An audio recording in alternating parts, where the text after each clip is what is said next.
Hello दोस्तों, यदि आप एक लॉ ग्रेजुएट हैं और बिहार राज्य में सिविल जज बनना चाहते हैं तो आज का वीडियो आपके लिए है। क्योंकि आज के वीडियो में हम आपको बिहार राज्य में जज बनने के लिए होने वाले बिहार जुडिशियल सर्विसेज एग्ज़ाम अर्थात बिहार पीसीएसजे एग्ज़ाम के लिए required educational qualification, age criteria, exam pattern और सिलेबस के बारे में डिटेल से बताएंगे। तो दोस्तों, ऐसी ही यूजफुल वीडियोस को पाने के लिए जल्दी से वीडियो को लाइक और चैनल को सब्सक्राइब कर लीजिए। तो चलिए आज का वीडियो स्टार्ट करते हैं। तो दोस्तों, बिहार राज्य के न्यायालयों में जज बनने के लिए एलएलबी की 3 वर्षीय या 5 वर्षीय डिग्री पास करने के बाद बिहार जुडिशियल सर्विसेज का एग्ज़ाम क्लियर करना होता है। बिहार में यह एग्ज़ाम बिहार लोक सेवा आयोग अर्थात बीपीएससी पटना द्वारा बिहार न्यायिक सेवा प्रतियोगिता परीक्षा के नाम से कराया जाता है। बीपीएससी द्वारा भर्ती का नोटिफिकेशन और ऑनलाइन एप्लीकेशन प्रोसेस अपनी ऑफिशियल वेबसाइट www.bpsc.bih.nic.in के माध्यम से कराया जाता है। अब बिहार जुडिशियल सर्विसेज से रिलेटेड रिक्वायर्ड क्वालिफिकेशन जान लेते हैं। तो सबसे पहले एजुकेशनल क्वालिफिकेशंस अर्थात शैक्षिक योग्यता की बात करेंगे हम। तो बिहार सिविल जज बनने के लिए आवेदन करने की अंतिम तिथि तक आपके पास बीसीआई अर्थात बार काउंसिल ऑफ इंडिया नई दिल्ली अप्रूव्ड इंस्टीट्यूट या यूनिवर्सिटी से विधि में स्नातक अर्थात एलएलबी की 3 वर्षीय या 5 वर्षीय डिग्री होना आवश्यक है। बिहार जुडिशियल सर्विसेज के लिए अप्लाई करते समय स्टेट बार काउंसिल में रजिस्ट्रेशन और एक्सपीरियंस की कोई आवश्यकता नहीं है। नेक्स्ट देखते हैं एज क्राइटेरिया और एज रिलैक्सेशन के बारे में जान लेते हैं। तो दोस्तों, नोटिफिकेशन में दी गई डेट को अभ्यर्थी की उम्र 22 वर्ष से 35 वर्ष के मध्य होनी चाहिए। परंतु यदि आप आरक्षित श्रेणी के अभ्यर्थी हैं, दिव्यांग हैं या किसी भी कैटेगरी की महिला हैं तो आपकी उम्र न्यूनतम 22 वर्ष और अधिकतम 40 वर्ष तक हो सकती है। अर्थात आपको कुछ उम्र में एज रिलैक्सेशन दिया गया है यहाँ पे।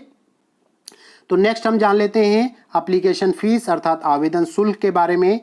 तो जो जनरल, ओबीसी या अदर स्टेट के जो कैंडिडेट्स हैं उनके लिए 600 रुपये फीस रखी गई है।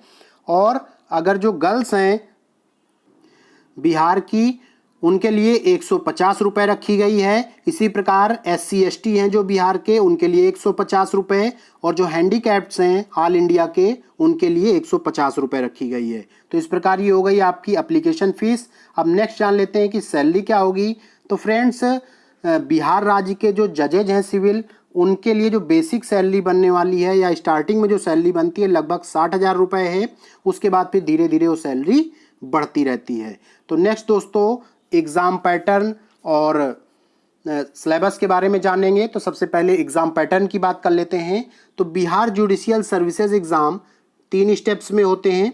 तो जो पहला स्टेप्स है आपका प्रीलिम्स एग्ज़ाम अर्थात प्रारंभिक परीक्षा होता है, और दूसरा है मेंस एग्ज़ाम अर्थात मुख्य परीक्षा, और तीसरा इंटरव्यू अर्थात साक्षात्कार। तो दोस्तों, प्रारंभिक परीक्षा में ऑब्जेक्टिव टाइप क्वेश्चंस पूछे जाएंगे और मेंस में लिखित परीक्षा होगी। प्रीलिम्स एग्ज़ाम में निगेटिव मार्किंग नहीं होती है। बिहार जुडिशियल सर्विसेज एग्ज़ाम के लिए जनरल या अदर स्टेट कैटेगरी को मैक्सिमम 5 अटेम्प्ट्स मिलते हैं, अर्थात आप इस एग्ज़ाम को अधिकतम 5 बार दे सकते हैं। प्रीलिम्स एग्ज़ाम को क्वालिफाई करने के लिए जनरल या अदर स्टेट कैंडिडेट्स को मिनिमम 45% मार्क्स और रिजर्व कैंडिडेट्स को 40% मार्क्स लाने होंगे। प्रीलिम्स एग्ज़ाम में क्वालिफाइड सभी कैंडिडेट्स में से नंबर ऑफ वैकेंसीज़ के 10 गुना पात्र अभ्यर्थियों का सिलेक्शन लिखित परीक्षा के लिए किया जाएगा, और लिखित परीक्षा में भी क्वालिफाई होने के लिए रिजर्व कैंडिडेट्स को 5% कम मार्क्स लाने होंगे। तो इस तरह हम कह सकते हैं कि चाहे वो प्री एग्ज़ाम हो या मेंस एग्ज़ाम हो, उसको क्वालिफाई करने के लिए जनरल, ओबीसी या अदर स्टेट कैंडिडेट्स के लिए 45% मार्क्स लाने हैं कम से कम, और जो SC ST कैंडिडेट्स हैं उनको 40% मार्क्स लाने होंगे। तो नेक्स्ट देख लेते हैं सिलेबस के बारे में। तो प्री एग्ज़ाम का सिलेबस क्या कहता है इसके बारे में जानेंगे। तो दोस्तों, प्री एग्ज़ाम में 2 क्वेश्चन पेपर होंगे, दोनों ही ऑब्जेक्टिव टाइप के होंगे। पहला पेपर सामान्य अध्ययन का 100 मार्क्स का होगा और दूसरा लॉ का जो 150 मार्क्स का होगा। इन पेपर्स में आपसे सामान्य ज्ञान अर्थात general knowledge including current affair से रिलेटेड क्वेश्चन पूछे जाएंगे और दूसरा है एलिमेंट्री जनरल साइंस अर्थात प्रारंभिक सामान्य विज्ञान और तीसरे नंबर पर है आपका law of evidence and procedure साक्ष्य एवं प्रक्रिया विधि और चौथा टॉपिक है आपका भारत की सांविधिक एवं प्रशासनिक विधि constitutional and administrative law of India.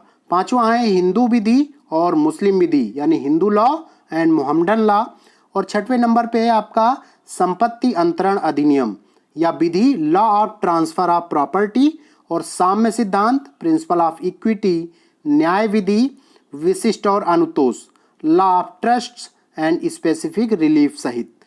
सातवें नंबर पे है संविदा और अपकृत्य विधि law of contracts and torts और आठवें नंबर पे है आपका वाणिज्य विधि कॉमर्शियल लॉ। तो फ्रेंड्स जो प्री एग्जाम में आपके 2 पेपर होने हैं तो इसमें जो पहले और दूसरे नंबर पर है ये आपका जनरल नॉलेज से रिलेटेड है, ये आपके पहले पेपर में पूछे जाएंगे और जो दूसरा पेपर होगा इसका लॉ से रिलेटेड इसमें नंबर 3 से लेकर नंबर 8 तक जो दिए गए हैं उनके बारे में पूछा जाएगा। तो नेक्स्ट जान लेते हैं दोस्तों कि मेंस एग्जाम के बारे में क्या कैसे होगा।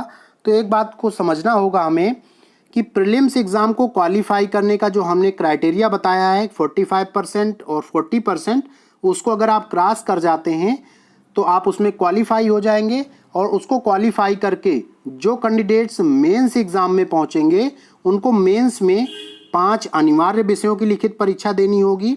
और देख लेते हैं इनमें जो 5 अनिवार्य विषय हैं वो कौन कौन से हैं।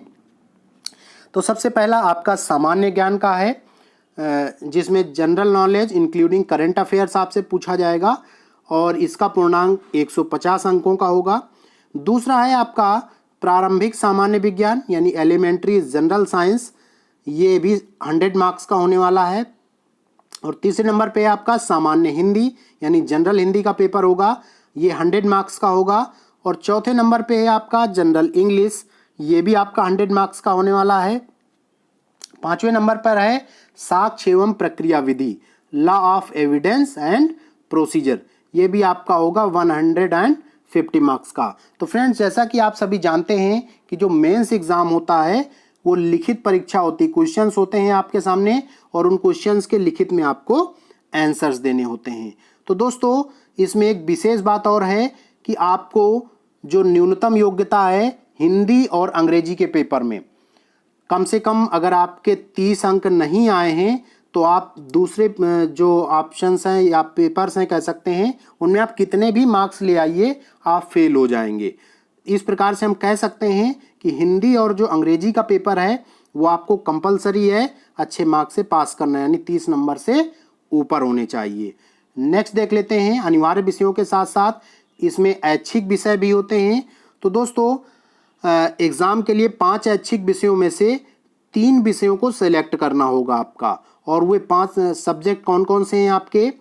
पहला है आपका भारत की सांविधिक एवं प्रशासनिक विधि अर्थात constitutional and administrative law of India, ये 150 मार्क्स का है।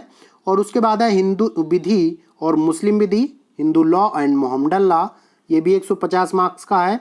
संपत्ति अंतरण विधि law of transfer of property और साम्य सिद्धांत प्रिंसिपल ऑफ इक्विटी न्याय विधि विशिष्ट और अनुतोष law of trusts and specific relief सहित, ये भी 150 मार्क्स का है। और नेक्स्ट है संविदा और अपकृत्य विधि लॉ ऑफ कॉन्ट्रैक्ट्स एंड टोर्ट्स, ये भी 150 मार्क्स का है। और लास्ट है आपका वाणिज्य विधि अर्थात कॉमर्शियल लॉ और ये भी 150 मार्क्स का है।